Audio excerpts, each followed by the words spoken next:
வணக்கம்.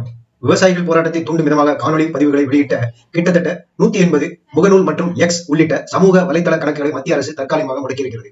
நான் என்ன சொல்கிறேன் என்றால், இந்த முகநூல், இன்ஸ்டாகிராம் போன்ற சமூக வலைதளங்களை நிரந்தரமாக இந்தியாவில் தடை செய்ய வேண்டும் என்று கோரிக்கை வைக்கிறேன். இதில் 99% சமுதாயத்தை சீரழிக்கும் ஆபாசமான வீடியோக்கள் தான் பதிவு செய்யப்படுகின்றன.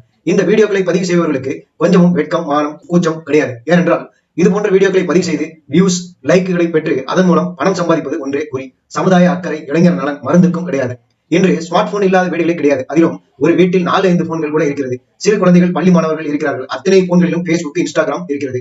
அந்த போன்கள் பெரியவர்கள் கையில் இருக்கும் நேரத்தை விட குழந்தைகள் கையில் இருக்கும் நேரம் தான் அதிகம். அப்படி இருக்கும்போது சிறு வயதிலேயே இது போன்ற காணொலிகளை பார்ப்பதால் அவர்கள் மனதில் நஞ்சை விதைப்பது போல் ஆகாதா? இலைமறைக்காக காயாக இருந்த விஷயங்கள் இன்று இந்த பாலாப்போன சமூக வலைதளங்களால் வெட்ட வெளிச்சமாகி பாலியல் குற்றங்களுக்கு பெரும் காரணமாக இருக்கிறது.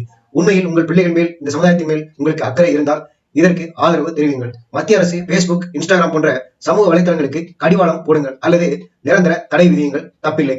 உண்மையில் மக்கள் நலன் மீது அக்கறை இருந்தால் அல்லது எப்படியும் நாசமா போங்கள் என்று விட்டுவிடுங்கள்.